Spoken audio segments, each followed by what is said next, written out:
정부와 여당이 공시가격 6억 원 이하의 주택만 재산세를 감면해주기로 가닥을 잡았습니다. 주식 양도세를 내야 하는 대주주의 기준은 일단 지금의 10억 원으로 유지할 것으로 보이는데요. 자세한 내용 취재 기자와 짚어보겠습니다. 정광윤 기자 나왔습니다. 정 기자, 그간 당정이 재산세와 대주주 기준을 놓고 계속 줄다리기를 해왔는데 결국에는 접점을 찾은 것 같아요.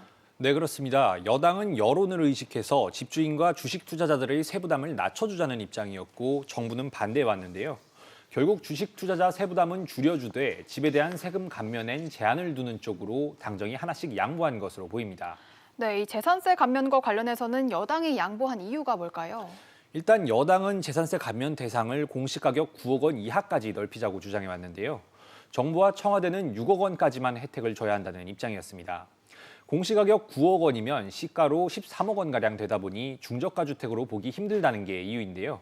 결론적으로 현 부동산 규제 기조를 흐트러뜨려선 안 된다는 점에서 정부 입장이 관철된 것으로 보입니다. 네, 최근 서울의 아파트값이 많이 오르기는 했지만 전국적으로 보면 13억짜리 주택이 여전히 중저가라고 보기 어려운 게 맞는 측면도 있기는 하죠. 그거는 그렇다 치고 그러면 이 공시가격 6억 원 이하의 주택들은 확실하게 재산세 부담을 덜게 된다 이렇게 보면 되는 겁니까? 크게 줄어든다고 보기는 어렵습니다. 당정은 6억 원 이하 주택에 대해 0.1%에서 0.4%까지 부과되는 재산세율을 0.05%포인트씩 깎아주기로 했는데요. 정부가 추진하는 대로 공시가격이 시가의 90%까지 오르게 되면 감면 효과는 크지 않습니다. 때문에 여당에서는 오는 2030년까지 공시가격 현실화율을 80%까지만 올리면서 속도 조절에 나서자는 얘기도 나오고 있는데요.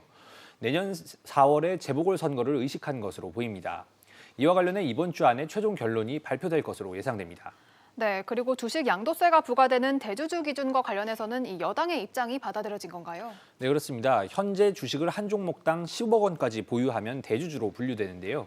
정부는 원래 계획에 따라서 내년부터 이 기준을 3억 원으로 낮추기로 했었습니다. 대주주가 되면 주식을 팔 때 차익에 세금이 붙다 보니 투자자들 반발이 컸었는데요. 여당은 오는 2023년까지 현행 10억 원 기준을 유지하자는 입장입니다. 현재로선 여당 입장이 관철될 가능성이 큰데요. 당정은 이번 주 미국 대선 결과가 확정되면 이를 감안해서 최종 발표할 방침입니다. 네, 그리고 조금 다른 이야기입니다만 청와대 정책실장이 전세 대책과 관련된 언급을 했습니다. 네, 그렇습니다. 김상조 청와대 정책실장은 어제 SBS 8뉴스에 출연해 전세 대책을 마련 중이라며 기다려달라고 말했는데요. LH와 SH 등 공적 기관을 통해 전세 물량을 늘리는 대안 등을 검토 중이라고 밝혔습니다. 또 과거에도 전세 계약 기간을 2년으로 늘릴 때 과도기적인 불안정이 있었다며 이번에도 임대차 3법 등 급격한 시장 변화로 과도기가 길어질 수 있다고 본다고 설명했습니다. 네, 어떤 대책을 내놓을 수 있을지 봐야겠습니다. 정 기자 잘 들었습니다.